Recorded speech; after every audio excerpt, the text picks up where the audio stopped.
سەبارەت بە گرتبوونەوەی ژمارەێک لە پێشمەرگەکانی لیوای 20 وەزارەتی پێشمەرگە دیلان غەفور پارلەمانتاریەتی نیشتیمانی کوردستان لە ئەنجومەنی نوێنەرانی عێراق پشتیوانی تەواوی خۆی بۆ داواکاری ئەو پێشمەرگانە دووپات کردەوە و ڕایگەیاند لەگەڵ لایەنی پەیوەندیدار گفتوگۆ دەکەن بۆ چارەسەرکردنی گرفتەکانیان و بە دوواداچوونی تەواویش بۆ کێشەکەیان دەکەن. ئێمە پشتیوانی تەواو لە خۆپیشاندانی ئەو پێشمەرگە بەڕێزا ناکەین پێشمەرگەکانی لیوای 20 وەزارەتی پێشمەرگە کەمەشتان پێکراوە و زیاتر لە 6 مانگە بێموچەن ئەمە بەبەستی پێکهێنانی لیوایە بوو لە نێوان وەزارەتی بەرگری عێراق و وەزارەتی پێشمەرگە بۆ پڕکردنەوەی ئەو بۆشایی ئەمنیانەی کە لە سنووری پارێزگای کردبووکڕێە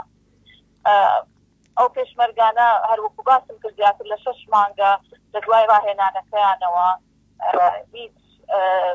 هیچ موچەیەکیان وەرنەگرتووە و ئێمە تێگەشتی تەواومان لە کێشەکەیان هەیە و پشتیوانی خۆمانیان بۆ دەرئەبڕین و لەگەڵ لایەنە بەرپرسەکان لەگەڵ جیهاتی معنی لە بەغدا لەسەر خەتە بین بۆ ئەوەی بتوانین لە بودجەی 2022 شوێن بکرێنەوە داواکاریەکانیان داواکاری ڕەوان وەلنزیکەوە بە دوواداچوونی ول بۆ ئەمە ئەکەین تا بتوانین لە موازنەی 2022 جێ بکرێتەوە ئەم فەقەرەیە.